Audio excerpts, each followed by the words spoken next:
성폭행 의혹이 제기된 안희정 전 충남지사가 오늘 오전 검찰에 소환됐습니다. 안 전 지사의 검찰 출석은 지난 9일에 이어 이번이 두 번째입니다. 검찰은 압수물 분석 그리고 피해자 진술 등을 토대로 실제 성폭행 여부 등을 캐물을 전망입니다.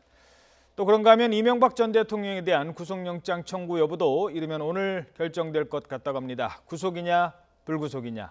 이 전 대통령 운명의 일주일 어떻게 결론이 날까요? 지금부터 최진영 변호사 그리고 차재원 부산 가톨릭대 교수와 함께 관련 내용 짚어보겠습니다. 안녕하십니까? 네, 안녕하십니까? 예. 자, 오늘 일단 두 번째 출석인데요. 지난번 첫 번째 출석 때와 이번에 두 번째 출석 다른 점이 어떤 겁니까?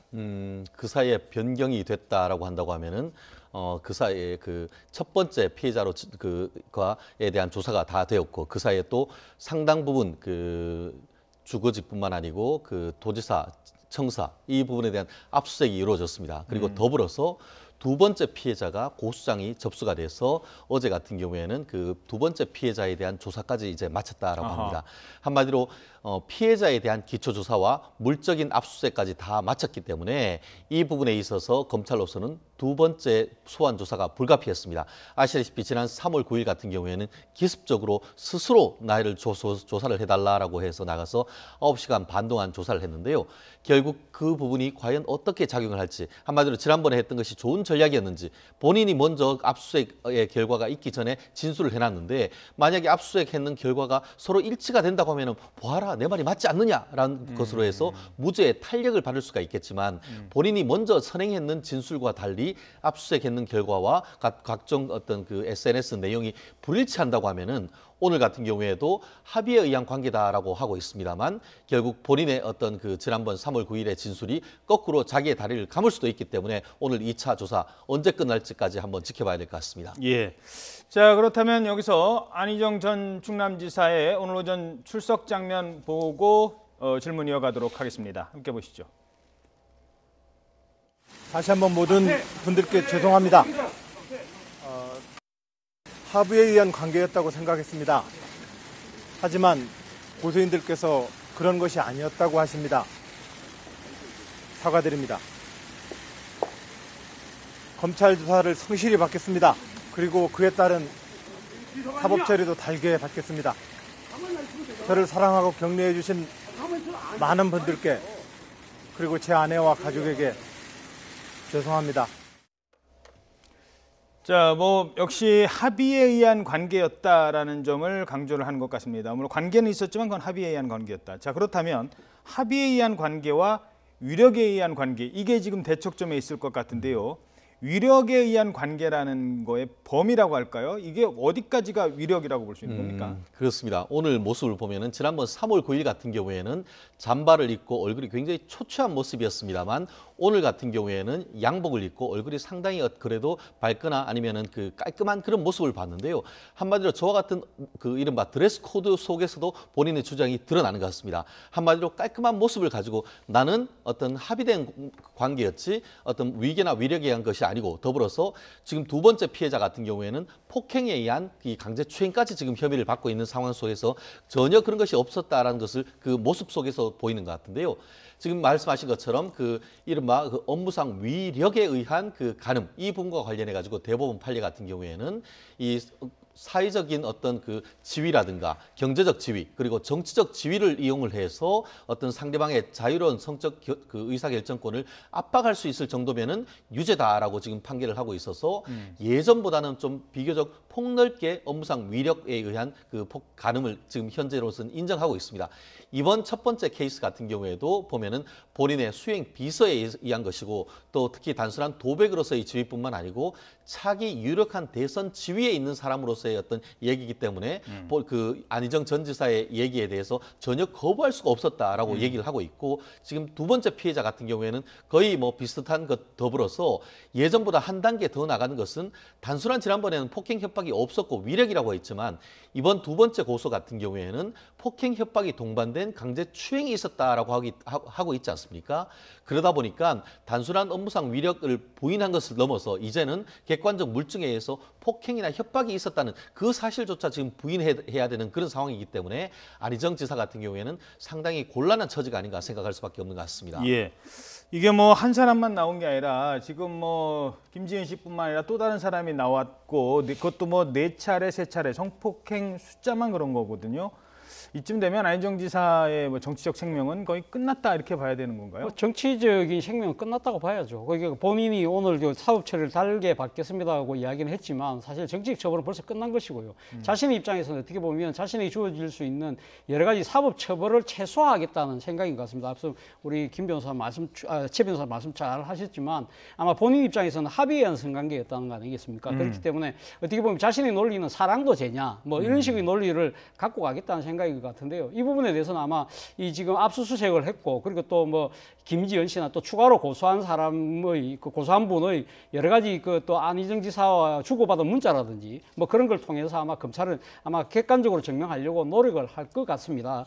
지금 또 안희정 전 지사 측에서는 이번에 추가로 고소한 분 같은 경우는 더 좋은 민주주의 연구소 출신이라는 거 아닙니까? 예. 그렇기 때문에 초반에 이 더 좋은 민주주의 연구소가 안희정 전 지사의 싱크탱크였다. 그렇기 때문에 두 번째 고소한 분도 따지고 보면 이 안희정 지사와 권력적으로 상하관계에 있어서 상당히 업무상 위력의 이게 해당될 수밖에 없다는 취지의 보도들이 있었습니다만 그런데 여기에 대해서 더 좋은 민주주의 연구소나 또 안희정 전 지사 측에서는 아니다. 이것은 안희정 전 지사의 개인적인 연구소가 아니다고 이야기하는 걸 보면 그러니까 지금 두 번째 고소한 사람도 어떻게 보면 안희정 전 지사와 상당히 합의에 의한 관계라는 걸 애둘러서 이야기하고 있는 것이 아니냐. 결국 두 번째 오늘 소환 조사는 결국 지금 업무상 위력에 의한 것이냐 아니면 진짜 합의에 의한 것이냐 이 부분을 아마 따지는 것에 아마 초점이 맞춰지지 않을까 생각이 듭니다. 많은 시청자들께서는 그런 생각을 하셨을 겁니다. 아니 뭐 부인한테도 아내한테도 뭐 미안한 감정을 가진다라고 했는데 정작 왜 그 피해 당한 사람들한테는 한마디도 없지라고 생각을 했을 것 같은데 그게 법적인 어떤 그 전략일까요? 그렇습니다. 특히 이제 다만 죄송합니다. 오늘 어떤 출석을 하면서 얘기했는 것 같은 경우에는 결국 자유로운 관계, 한마디로 성인 간의 애정 행위였다라고 하는 취지로 얘기를 하면서 그럼에도 불구하고 피해자들이 달리 생각하고 있기 때문에 그 부분에 대해서는 미안하다라고 오늘 밝힌 것은 사실인 것 같습니다. 그럼에도 불구하고 범죄 사실 자체에 대해서는 부인을 하고 있는 것이죠. 아까 말씀드린 것처럼 지금 대법원 판례 같은 경우에는 업무상 위력에 있어서 위력이란 것은 피해자의 자유의사를 제압하기에 충분한 세력이다 이렇게 얘기를 하고 있습니다. 그렇기 때문에 말씀하신 것처럼 유력한 대선 주자로서 그리고 지금 두 번째 더 좋은 민주주의 연구소 같은 경우에는 지금 그 의혹이 나오는 것이 초기 같은 경우에 실질적으로 연구소장으로서 안희정 지사가 있었고 안희정 지사를 위해서 존재하고 실질적으로 외부에서 들어오는 후원과 모두 안희정 지사 때문에 들어온 것이며 더불어서 일정 부분 월급 같은 경우에도 안희정 지사의 지인이 보냈다 이 정도라고 한다고 하면은 사실상 업무적 관계가 인정될 가능성이 상당히 높아 보이는 것 같은데요.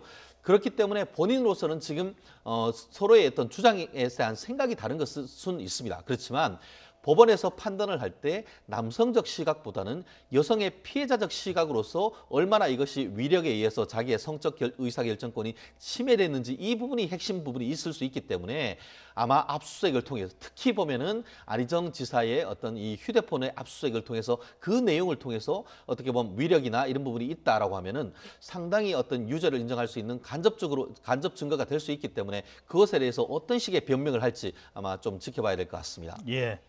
그러니까 쉽게 말해서 싫어요라고 했을 때 그 안희정 지사가 화가 나가지고 비서에서 쫓겨낸다든가 또는 캠프에서 쫓겨나갈 수 있다는 생각이 든다면 그게 바로 위력이라는 그렇습니다. 거죠. 말씀하신 것처럼 자기의 직위 또 그리고에 대해서 한 말이면은 그 부분들이 무슨 뭐 별정직 공무원도 아닌 상태이기 때문에 업무상 위력이 인정될 가능성은 현실적으로 법조인들 사이에 높다고 보이는 것이 중론인 것 같습니다. 변호사님 하나만 짧게 질문드리죠. 만약에 이게 유죄 판결 나면 안희정 전 지사 그 전자발찌 찹니까?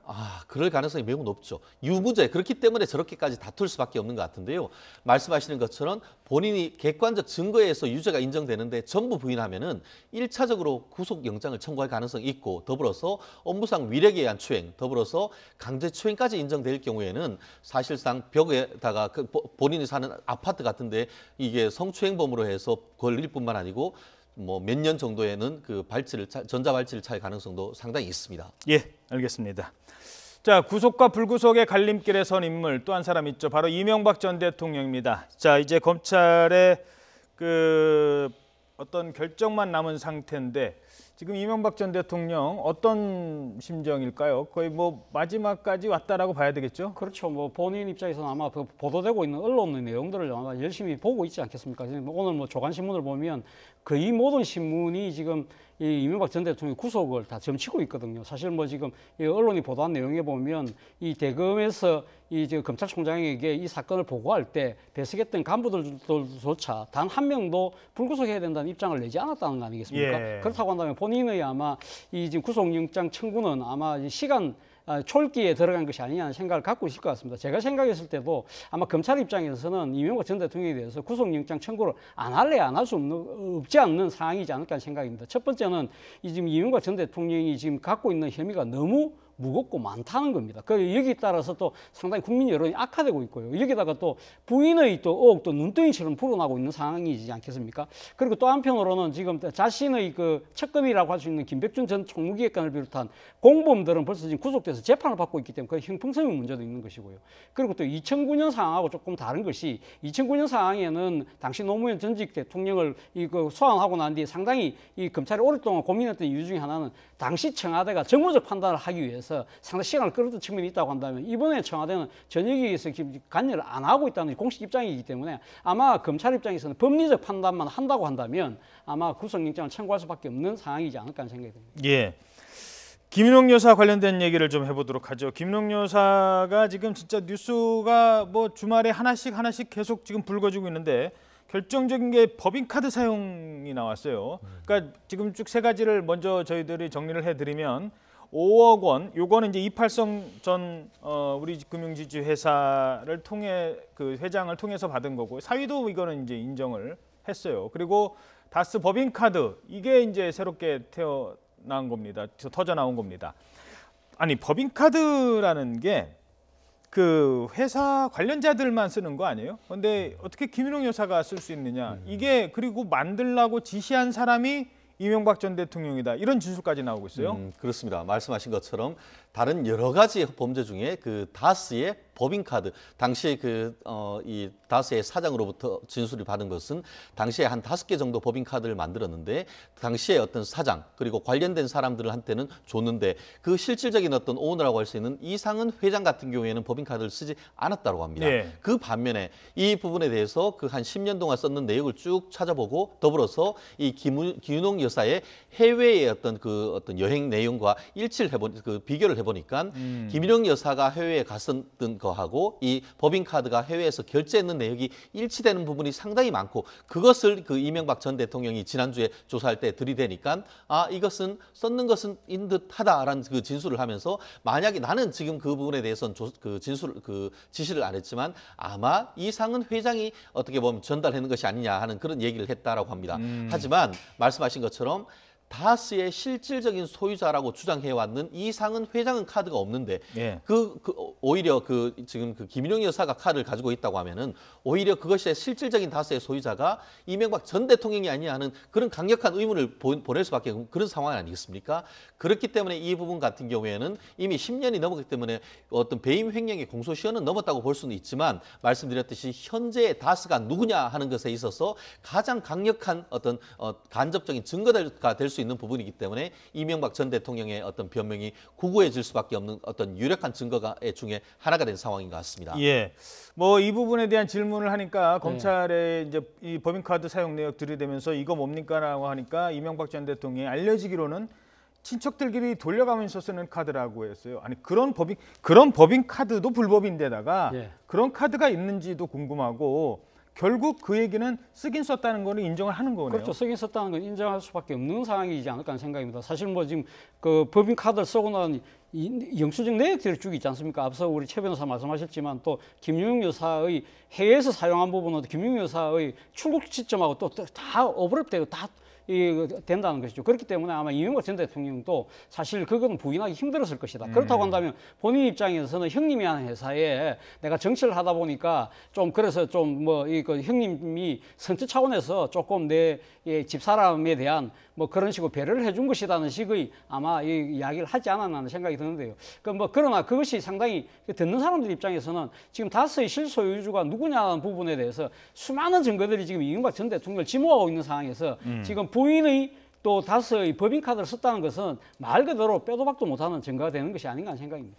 더불어서 이 부분이 어떤 의미가 있냐면은 이명박 전 대통령이 2002년부터 2006년까지 서울시장이었습니다. 예. 근데 서울시장인데 그와 같은 상황 속에서 시장 부인으로서 이 부분에 대해서 법인카드를 썼고 그것이 다스와 서울시 사이에 어떤 그 직무적 연관성이 있을 경우에는 실질적으로 마치 박근혜 전 대통령과 이 그 최순실 씨 사이에 있어서 뇌물죄가 성립되는 부분 같이 이 부분은 다스의 어떤 횡령뿐만 아니고 그 당시 물론 공소시효가 지났다고 볼 가능성이 있지만 적어도 그 당시에 뇌물성 어떤 성격도 없지 않은 그런 성격이 있습니다. 그렇기 때문에 공직자의 부인으로서 적절한 처신이냐에 대해서는 굉장히 의문이 제기될 수밖에 없는 그런 상황이 전 말씀드릴 수밖에 없는 상황인 것 같습니다. 이명박 전 대통령이 서울시장 당시에 은평 뉴타운 사업을 했고요. 그 은평 뉴타운 사업으로 큰 돈을 버는 회사가 다스 관련 회사라는 의혹이 이미 제기된 상태거든요. 거기서 이 법인카드는 뭐 시효는 관계없더라도 상당히 도덕적 타격을 받을 수 있는 거고 그것보다도 다스가 누구냐는 거를 따질 때 다스 법인카드를 쓴 사람이 진짜 주인이지 그게 핵심인 것이죠. 예, 그 부분을 따져봐야 될 것 같습니다. 그리고 또 하나가 나왔어요. 이번에는 아들입니다. 아들 이시영 씨가 월급이 올랐대요. 입사하자마자 한 30-40% 올랐답니다.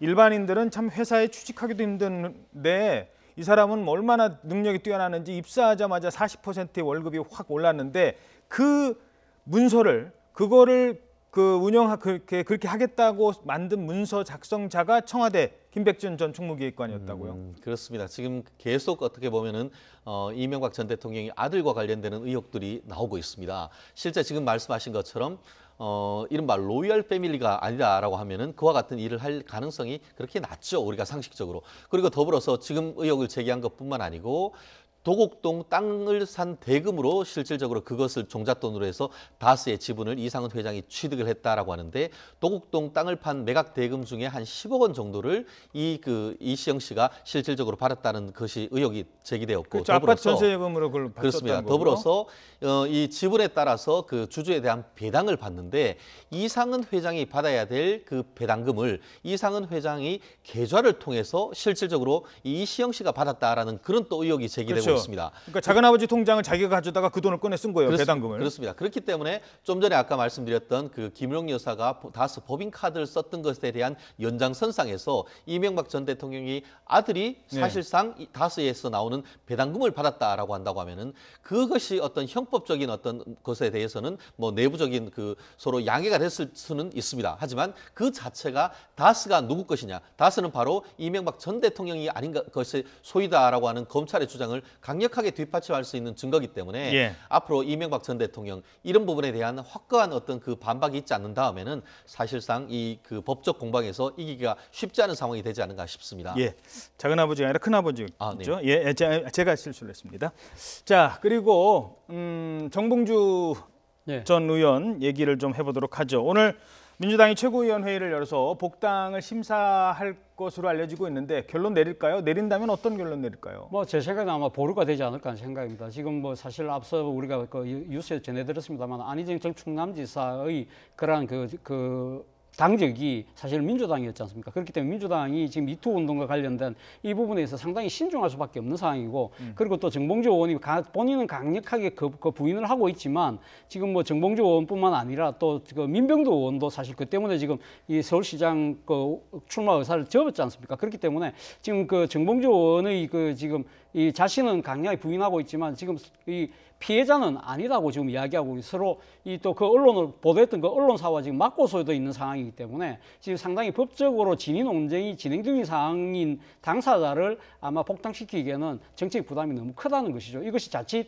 이 지방선거에 상당히 큰 또 이 이슈가 될 경우에는 민주당이 상당히 뭐 고공행진을 지지율에서 고공행진을 벌이고 있습니다만은 그것이 하루 순간에 그 봄나라의 꿈처럼 날아갈 수도 있다는 있다는 아마 우려를 갖고 있는 것 같아요. 그렇기 때문에 예. 아마 제 생각에는 지금 법률적으로 상당히 어느 정도 진위가 드러날 때까지는 보류를 하겠다는 것이 민주당의 생각인데, 문제는 이 정봉주 전 의원 같은 경우는 그 시간까지 기다릴 수가 없는 상황이라는 그렇죠. 것이죠. 본인 입장에서는 지금 그 지방선거 한 90일 정도밖에 안 남아, 90일도 채 안 남은 상황에서 본인이 지금 민주당의 그 보류, 그 복당 결정 여부만 기다리고 있기에는 지금 상황이 좀 녹록치 않다고 판단하는 것 같습니다. 그렇다면 기다리기 네. 어렵다면 복당 결론이 안 나면 무소속으로라도 출마할까요? 일단 무소속까지 그러니까 지금 한다는 것은 아직까지 시간이 상당히 많이 남아 있기 때문에 일단 예비 후보로서의 아마 상당한 그 준비와 그걸 통해서 일단 민주당에 대한 압박을 하겠죠. 어제 그 출마 기자회견에서 이야기를 했지 않습니까?